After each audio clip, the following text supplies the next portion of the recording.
Bien, hermanos, pueden tomar sus asientos. Vamos a dar comienzo a la clase de escuela dominical, cumpliendo así con la gran comisión. No solamente dice Jesús en Mateo 28 que vayamos y prediquemos el evangelio a toda criatura, sino también que le enseñemos a guardar todas las cosas. Y por eso es tan importante el estudio de la palabra de Dios. Estamos entrando en una semana muy especial para los cristianos. Todos los domingos son gloriosos, pero esta es la semana de la pasión de Cristo. Conmemoramos la muerte de nuestro Señor y celebramos su resurrección. Y hoy vamos a dar comienzo a la clase tratando la entrada triunfal. Se le dice entrada triunfal porque está garantizado ya el triunfo. O sea, el propósito por lo cual Jesús entró a Jerusalén fue para obtener la victoria sobre la muerte. Y como está garantizado el triunfo, se le conoce como entrada triunfal. Por eso vamos a leer un versículo que se encuentra en 1 Corintios 15, 55 al 57.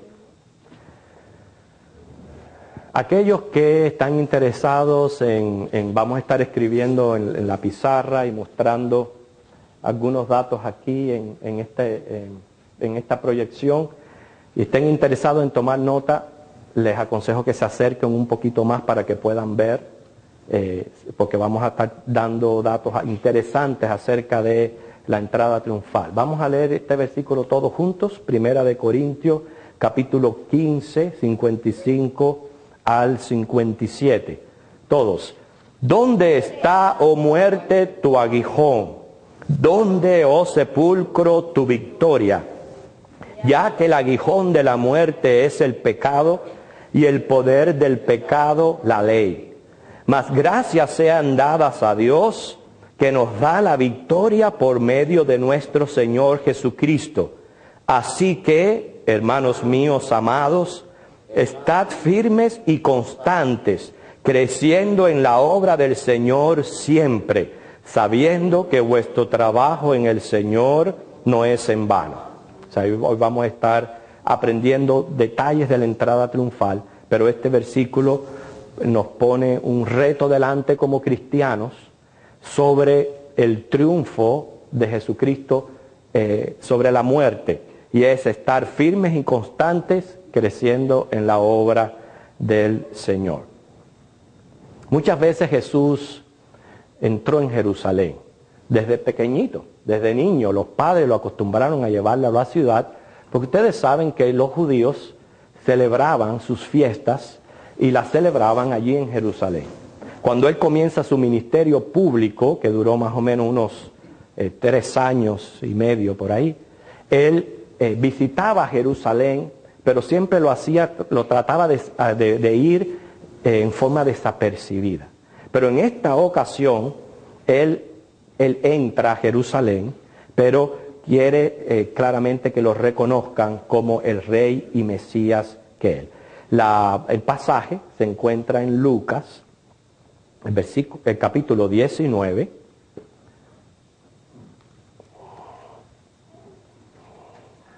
los versículos 29 al 44. Yo quiero un hermano que le guste leer y que sepa leer bien, que si quiere pararse y leer este pasaje, Lucas 19, 29 al 44.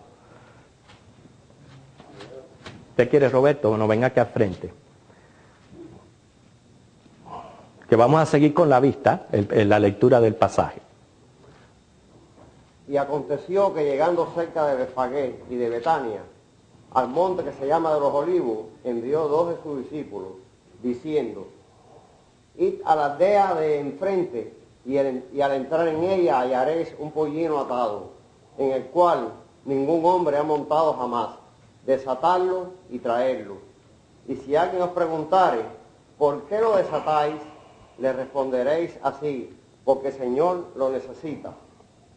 Fueron los que habían sido enviados y hallaron como les dijo.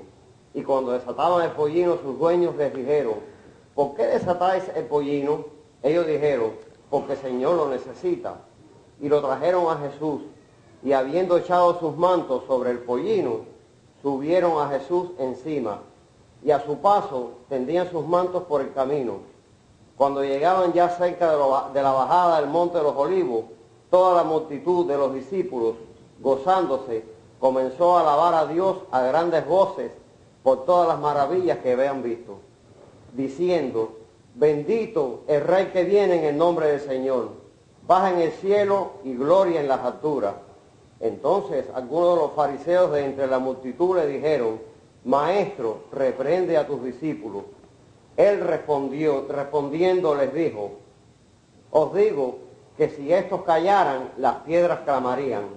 Y cuando llegó cerca de la ciudad al verla, lloró sobre ella, diciendo: o si también tú conocieses a lo menos en este tu día lo que es para tu paz, mas ahora están cubiertos de tus ojos, porque vendrán días sobre ti cuando tus enemigos te rodearán con vallado y te sitiarán, y por todas partes te estrecharán, y te derribarán a tierra y a tus hijos dentro de ti, y no dejarán en ti piedra sobre piedra, por cuanto no conociste el tiempo de tu visitación. Ok, gracias, hermano Roberto. Aquí tenemos el relato de esta entrada triunfal y hay varios aspectos que quiero resaltar. Número uno, el asunto del por qué Jesús entró montado en un asno.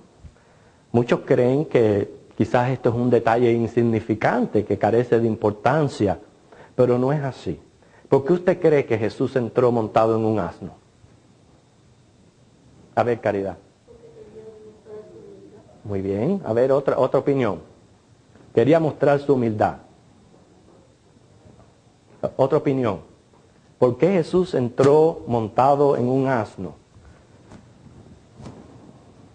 A ver, Giovanni. A lo mejor también por las cualidades que posee el asno como animal. Muy bien. Los animales en las escrituras son usados también como símbolos.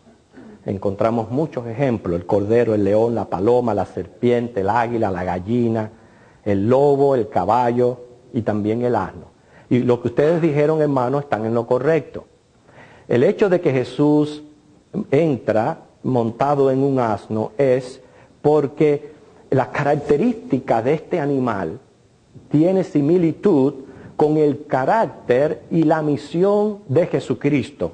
No solamente con su carácter, como dijo la hermana Caridad, en humildad y otras características que posee este animal, pero también con su misión. Por ejemplo, la nobleza de este animal, la inteligencia. Muchos piensan de que los asnos son burros y no son así. Son animales inteligentísimos. Porque transportan, llevan cargas y además era un animal muy valorado. Quiere decir que Jesús entra montado en un asno para mostrar actitud de siervo. Para mostrar actitud de siervo.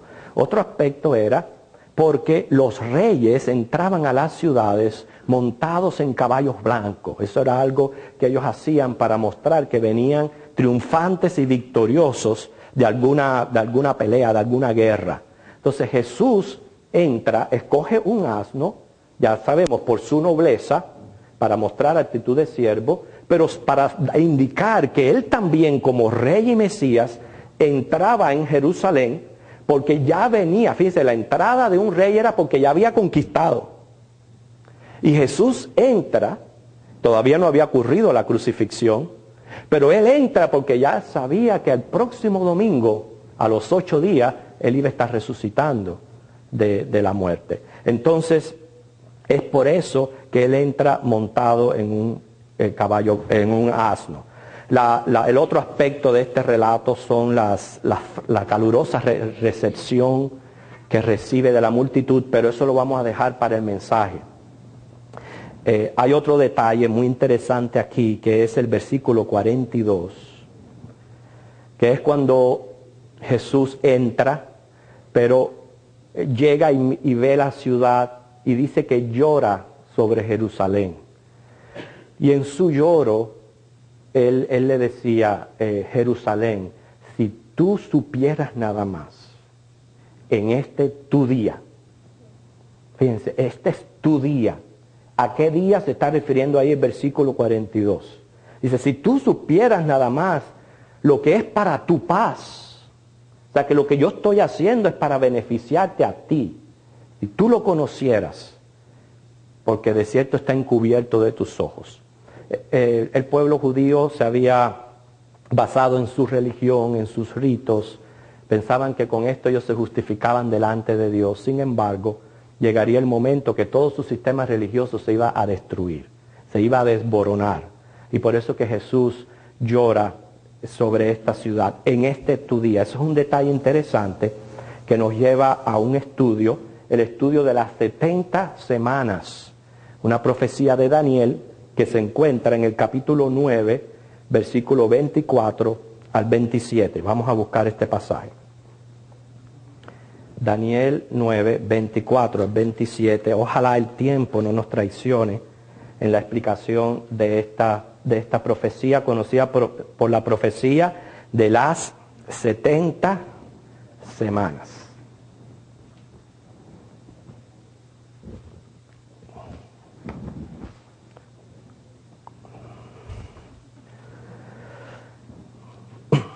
¿Ya tienen todos? Daniel 9, comenzando en el versículo 24.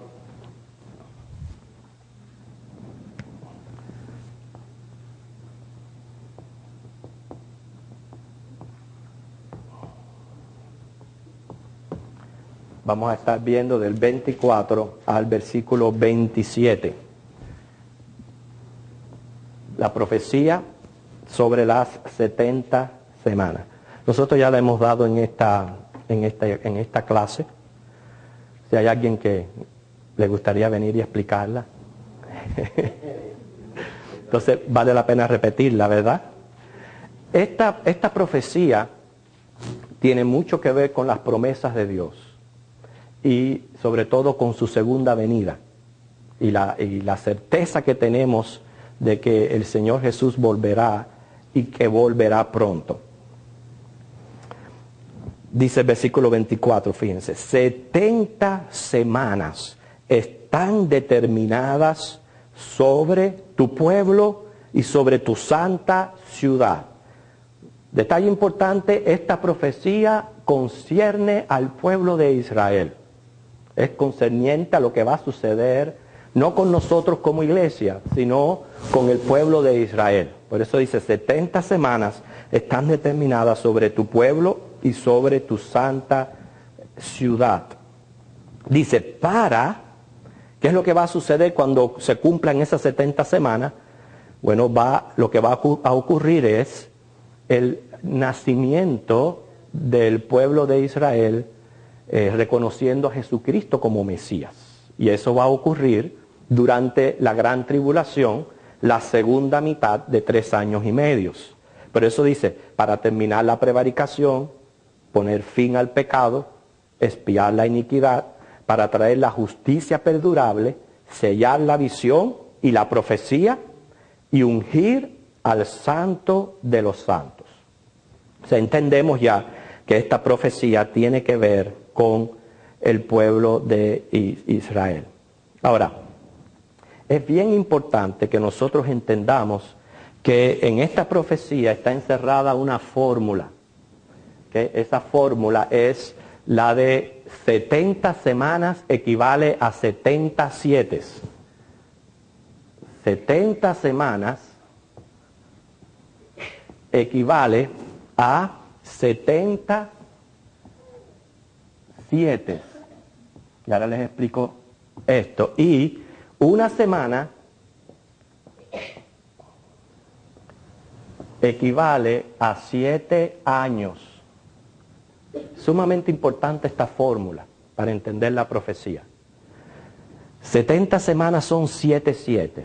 Quiere decir, si una semana son 7 años, la profecía trata sobre 70 por 7. Lo que va a ocurrir entre el detalle que dice aquí ahora en la profecía de Daniel, donde dice, el versículo 25. O sea que primero Daniel dice 70 semanas sobre el pueblo de Israel. Quiere decir, 70 semanas sobre lo que está por ocurrir a Israel, el fin del mundo, es lo que se está tratando aquí, del fin del mundo. Ahora el 25, Daniel comienza a explicar un poquito más la profecía, donde dice, sabe pues y entiende, es lo que queremos tratar nosotros, de poder entender esta profecía, que desde la salida de la orden, vamos a primero a ver ese detalle, ese primer detalle que es el comienzo, ¿no? El comienzo, desde la salida de la orden para restaurar y edificar a Jerusalén hasta, ese es el otro detalle aquí que tenemos, hasta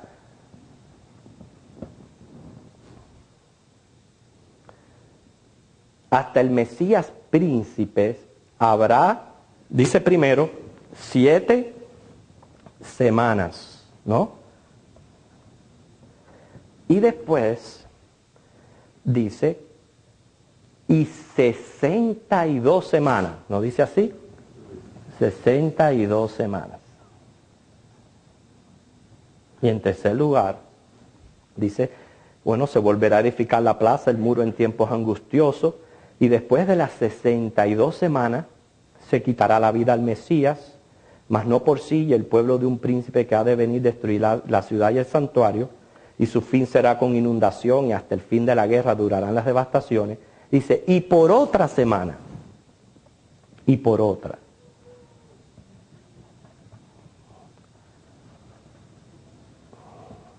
Okay. ¿Qué ocurrirá en la otra semana? Bueno, confirmará el pacto con muchos. Fíjense, a la mitad de esa semana hará cesar el sacrificio y la ofrenda. Después, con la muchedumbre de las abominaciones, vendrá el desolador hasta que venga la consumación y lo que está determinado se derrame sobre el desolador. Okay. Ahí está la profecía de las 70 semanas. Vamos a tratar de explicar todo esto, teniendo en nuestra mente en base esta fórmula. 70 semanas son 77, una semana equivale a 7 años. ¿Okay? Vamos a borrar aquí un momentico para comenzar a explicar desde el comienzo de esta profecía.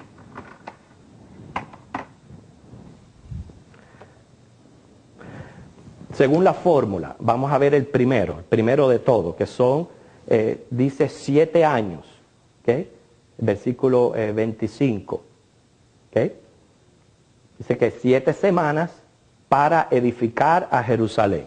Siguiendo la fórmula, 7 por 7 es igual a ¿qué? 49 años. ¿Okay? Este fue el tiempo que duró la restauración de Jerusalén.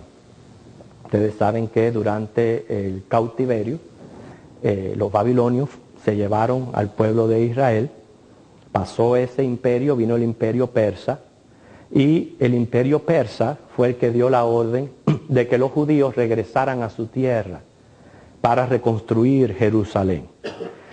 Cuando regresan a su tierra, se encontraron objeciones. Esos fueron los samaritanos que trataron por todos los medios de impedir que ellos reconstruyeran Jerusalén, pero al fin y al cabo lo lograron. Bueno, el tiempo que duró la restauración fueron 49 años. ¿Okay? Luego, dice 62 semanas. 62 por 7 equivale a ¿cuántos años? 434 años. 434 años. Quiere decir que desde que se terminó la reconstrucción de Jerusalén hasta que se le quitó la vida al Mesías, pasaron 434 años. Cuando se le dice aquí se le quitó la vida al Mesías, eso tiene que ver con la entrada triunfal, porque él entra precisamente con el propósito de dar su vida y triunfar sobre la muerte. Bueno, ya sabemos que desde que terminó la obra hasta que se le quitó la vida al Mesías son 434 años. Suman el total de, buen matemático, 434 83 años. Si usted quiere leer acerca de las primeras 7 semanas, usted puede estudiar el libro de Nehemías.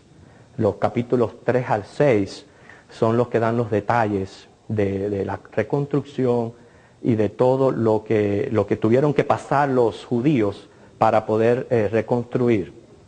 O sea, ese libro de Nehemías es el que trata sobre los tiempos angustiosos. Muy bien. Vamos a ver ahora aquí el capítulo 9, el versículo 1.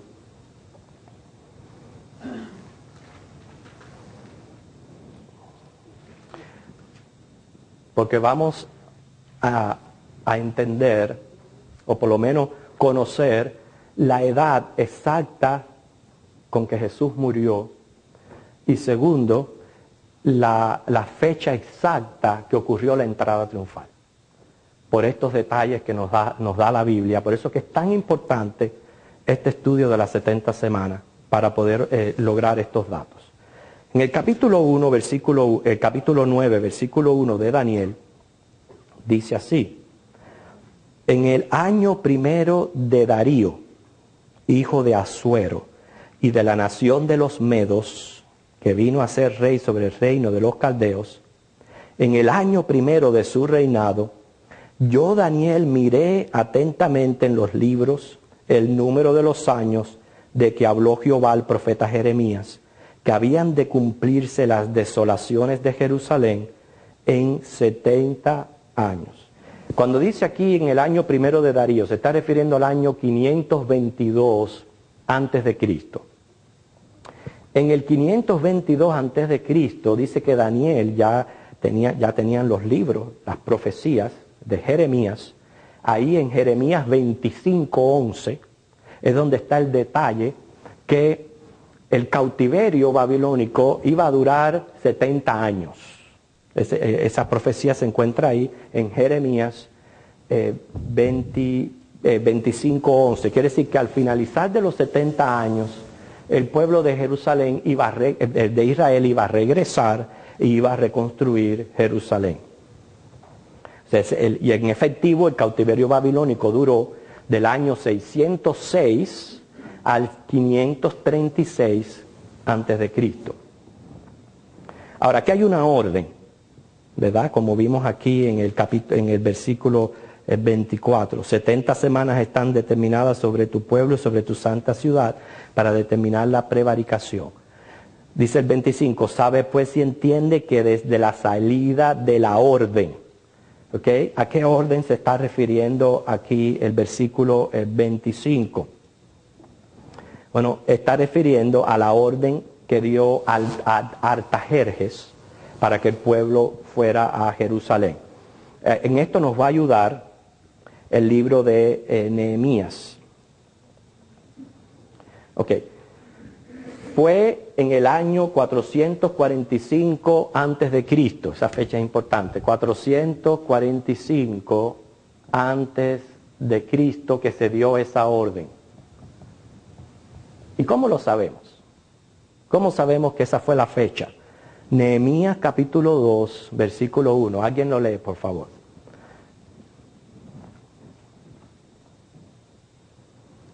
Nehemías capítulo 2, versículo 1. Okay. ¿Alguien por favor lo lee para redimir el tiempo? Bueno, man, si usted quiere leer. ¿Qué dice? Sucedió en el mes de Nisan, el año 20 del rey Artajerjes, que estando ya el vino delante de él, tomé el vino y lo serví al rey. Y como yo no había estado antes, triste en su presencia. Ok, aquí comienza a declarar Nehemías en el momento en que recibe la orden de regresar a Jerusalén. Dice que fue en el mes de Nisan. Nisan, según el calendario hebreo, corresponde a marzo-abril. ¿Okay? Marzo-abril. Pero dice que a los 20 años del reinado de este Artajerjes, ¿okay? Se entiende que fue Artajerjes I Longímano. Estos detalles son importantes, hermanos, en la historia, porque son los que nos van a ayudar a poner la fecha. Usted se va a dar cuenta ahora. Este Artajerjes gobernó en los años 465 al 424. 465 al 424. Como ustedes pueden ver ahí, ya habían pasado 20 años de su reinado. A los de 465 le quita 20, ¿qué nos da? A 465 le quitan 20 años. 445 antes de Cristo. Esta fue cuando se dio la orden del comienzo. Estamos viendo el comienzo de los 49 años, las primeras 7 semanas. ¿Okay? Ahora, dice la palabra que terminados estos 49 años, van a ocurrir 434 hasta el momento en que a Cristo se le quitan la vida. Y nosotros podemos decir que eso fue en abril 9-10 del año 30 después de Cristo. Esa fue exactamente la fecha de la entrada triunfal. Abril 9-10 del año 30 después de Cristo. Ustedes saben que Jesús nació al menos mínimo en el 4 antes de Cristo, debido a que esa fue la fecha que Herodes murió. Y como Herodes murió en esa fecha, ya él había dado la orden de matar a los pequeñitos, quiere decir ya Jesús estaba nacido. Jesús no nació el primero de la era, él nació antes de la era. ¿Por qué pusieron la división de la era 3 o 4 años después? No tengo la respuesta. Pero eso nos pone a una edad de 33, 34 años que tenía Cristo cuando él murió en la cruz. Por esta fecha de abril 9-10 del 30 después de Cristo. Casi siempre los judíos celebraban la Pascua el 14. El 14, que era un jueves. 4 días antes, el 9-10. Siempre yo cuento 9-10 porque recuerden que en el judío el día se cuenta desde las 6 de la tarde, de 6 a 6 de la tarde. Entonces, en nuestro calendario, en nuestro tiempo, hay que contar los 2 días, 9-10. ¿Entienden? Esa fue la fecha que entró. Ahora, como ustedes pueden ver, aquí hay una dificultad matemática. ¿Cuántos años hay desde el 445 al año primero? 445 años. Le suma 30. Quiere decir que son 475 años. Hay una dificultad de ¿cuántos años? 8. 8 años de dificultad ahí. Quiere decir que según la profecía de Daniel, a los 483 años se le quitó la vida al Mesías. Pero según los datos históricos, el gobierno de Artajerjes que menciona Nehemías, con más o menos la fecha en que Cristo murió, son 475 años. Hay una diferencia de 8 años ahí. Que tenemos que resolver esa diferencia. Y es muy fácil. ¿Alguien sabe por qué? ¿Por qué está esa diferencia?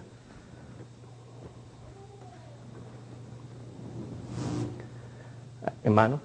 Puede ser que porque el año judío está comprendido en 360 días, no 365, sino que ellos consideran el año pascual, ellos consideran el año en 360 por el círculo que Ok, está en lo correcto.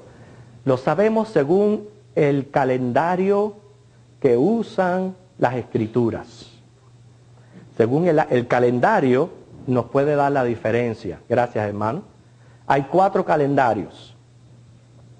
¿Okay? Está el año lunar. El año lunar tiene 354 días. Está el año solar, es nuestro calendario, de 365 días. Está el año calendario, así mismo se llama, año calendario 360 días los que usan los judíos. Y el año Julián, que son 365 con un cuarto de día. Esos son los 4 calendarios que se conocen. Pero ¿cuál de estos calendarios usa la Biblia para fechar los eventos? Porque lo que estamos viendo es que la Escritura está dándole una fecha entre Artajerjes y la entrada triunfal. ¿Cuál calendario está usando la Biblia? Lo podemos ver con el ejemplo del diluvio. Yo quiero que me ayuden ustedes a buscar los pasajes bíblicos. ¿Okay? Vamos a ver primero el tiempo, cuándo comenzó el diluvio. Génesis 7:11. Alguien lo busca rapidito, por favor. Génesis 7:11. Hermana Ginny.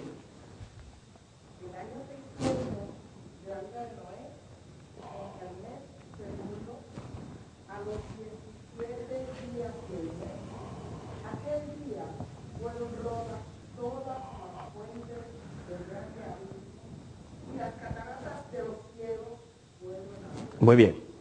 Ahí comenzó el diluvio en el segundo mes, a los 17 días del mes. Claramente lo dice ahí, ¿verdad? A los 17 días del mes segundo. ¿Cuándo culminó? Otro hermano me busca, Génesis 8:4. Y reposó el arca en el mes séptimo, a los 17 días del mes, sobre los montes de Ararat. Muy bien, ahí culminó. En el séptimo mes, a los 17 días. ¿Cuántos meses? ¿Cuántos meses hay ahí? ¿Cuánto duró? 5 meses. 7 menos 2, 5. 5 meses duró el diluvio. ¿Ok? Vamos a ver un detalle más. Es Génesis 7:24. Los días. Génesis 7:24.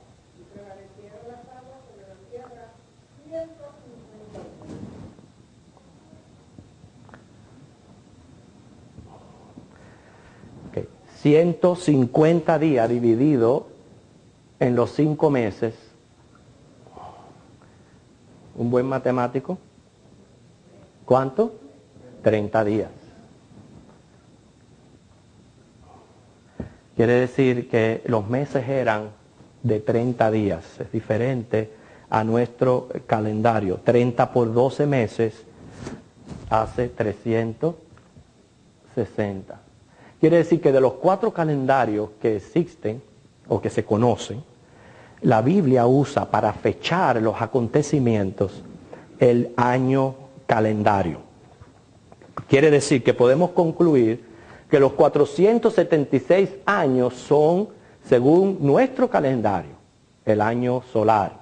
Los 483 años son, según el año calendario, el que usa las escrituras. Y vamos a comprobarlo, usando un poquito aquí de matemática.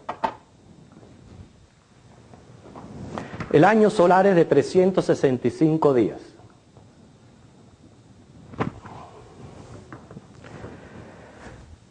Muy bien. 365 días. 476 años. Les pregunto,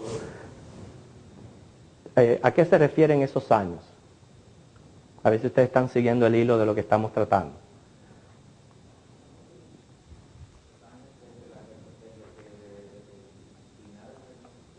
Desde la orden. La orden envuelve los 49 años y los 434 años. ¿Ok? Pero esto es según la fecha de Artajerjes al abril 9-10 del 30 después de Cristo. 476 años. Porque la otra, la suma de las semanas nos da 483. ¿No es cierto? Ahora, 476 años por 365 días.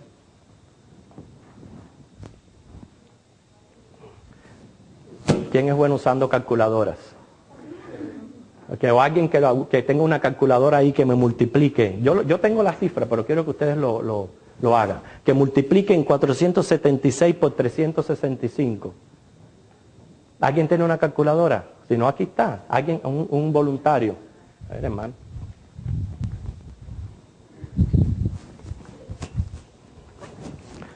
¿Cuántos días da?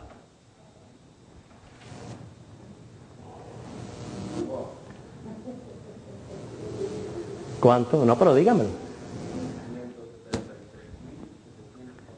Exacto. 173.740 días.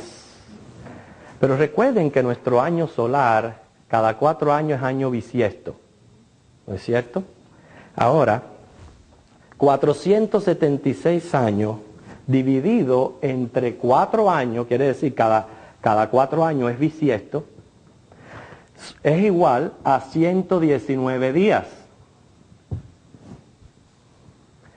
Los 119 días se lo tenemos que añadir a esta cantidad. 173.740 más 119 días. ¿Cuánto da, hermano? Espérate, ¿cómo es? No.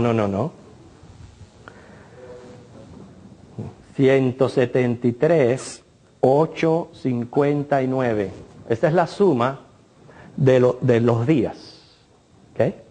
Ahora esto vamos a dividirlo en el año calendario, que es el año que usa la Biblia, entre 360. Dividido entre 360. ¿Cuál es la cifra?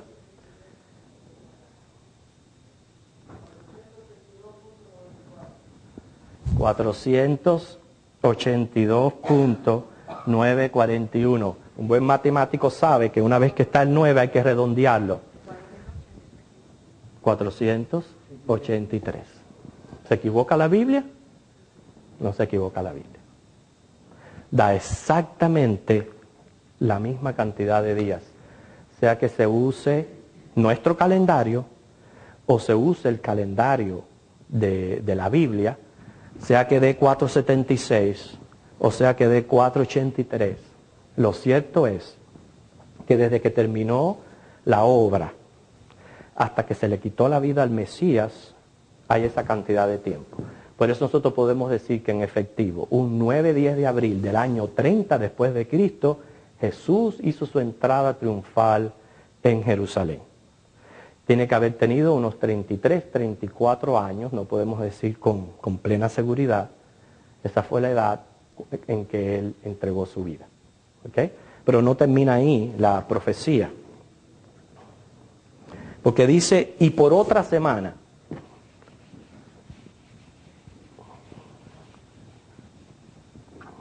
O sea que hasta aquí hemos visto 7 por 7, la fórmula es igual a 49 años. ¿Ok? Ya saben lo que es, ¿no? ¿Sí? Luego, 62 por 7, 434 años. Y reconciliamos la diferencia entre las fechas. Pero vamos a la profecía, dice el 27.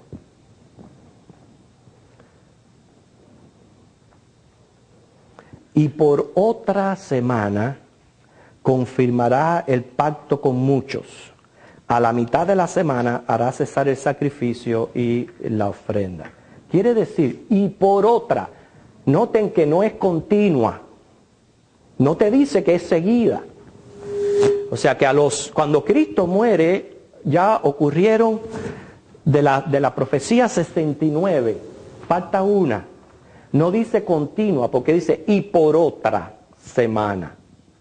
Quiere decir que entre la muerte de Cristo y su segunda venida hay un intervalo indefinido.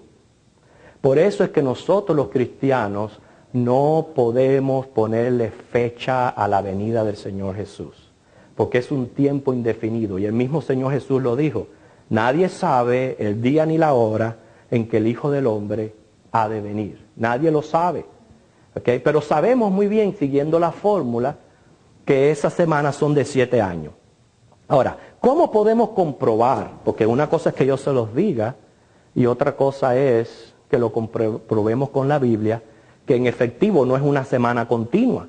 Porque hay muchas personas que pueden pensar que en el 70 después de Cristo ya ese fue el fin. Y hay un sinnúmero de pensamientos en cuanto a ponerle fecha a la segunda venida del Señor.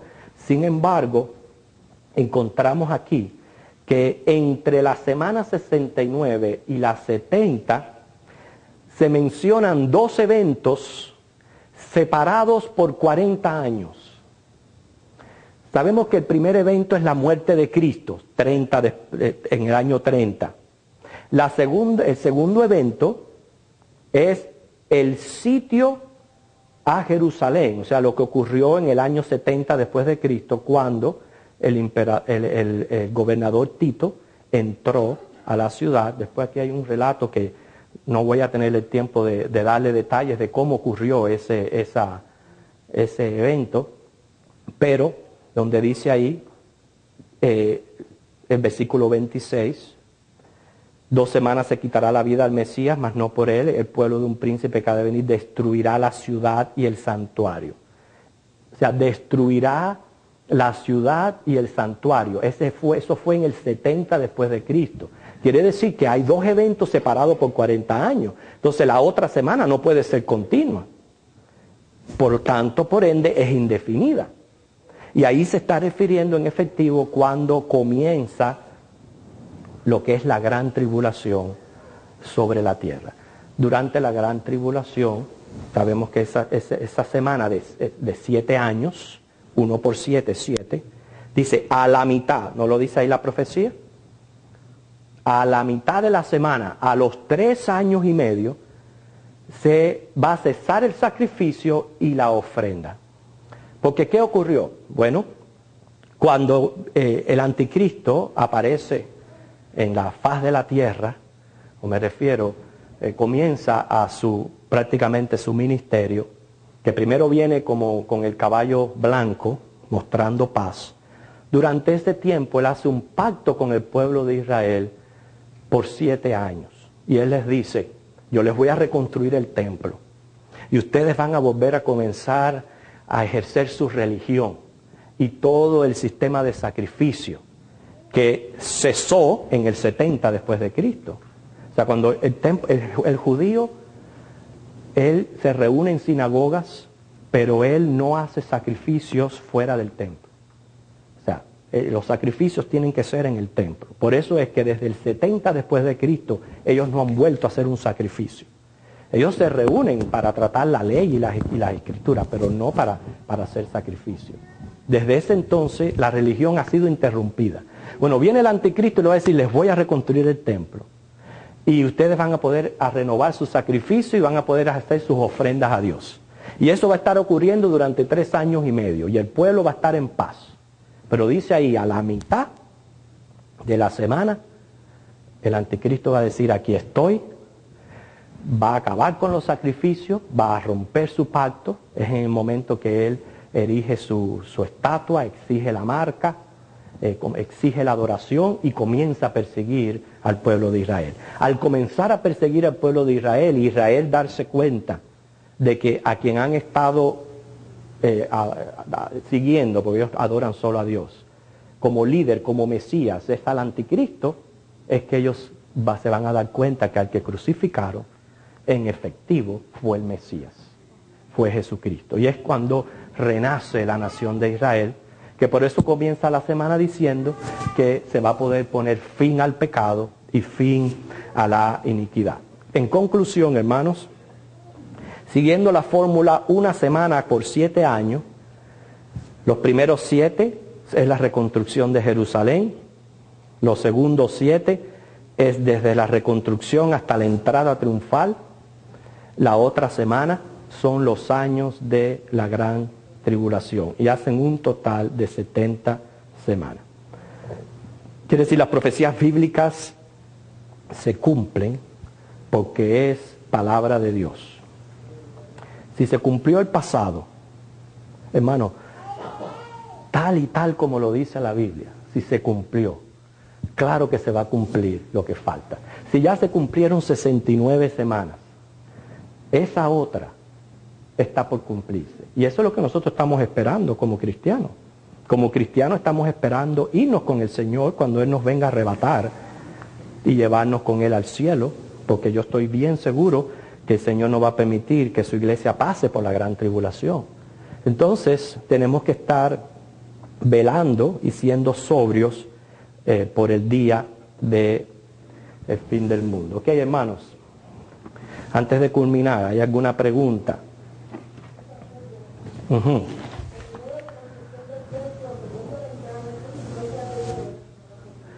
Okay. Las 70 semanas tenemos que dividirla en 3 partes. Las primeras 7 semanas, el tiempo que duró la reconstrucción. Lo segundo, que fueron 62 semanas. Ese es el intervalo de tiempo entre la reconstrucción y la entrada triunfal. La otra semana es la indefinida, la que estamos esperando que ocurra en cualquier momento. Indefinida. ¿Ok? ¿Alguna otra pregunta? Yo nunca había oído la explicación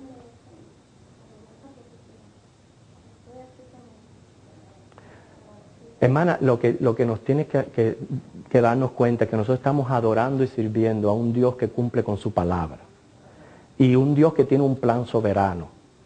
Y un Dios que ha usado los gobiernos y los ejércitos del mundo para llevar a cabo su plan. O sea, nadie va a interrumpir el plan que Él tiene para su pueblo. Y por eso esta profecía nos tiene que ayudar a nosotros a saber de que no importa lo que estemos pasando, sabemos que Cristo viene pronto.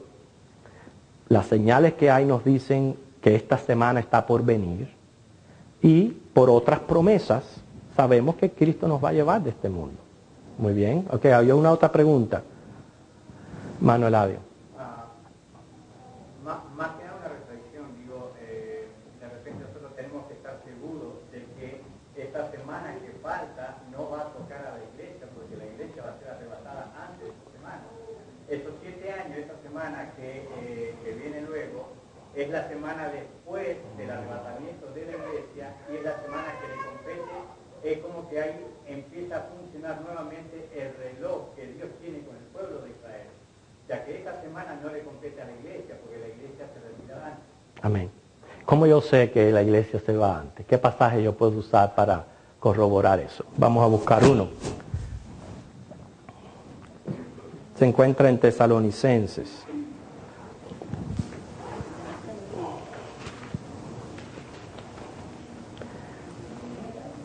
Segunda de Tesalonicenses, capítulo 2, versículo 3.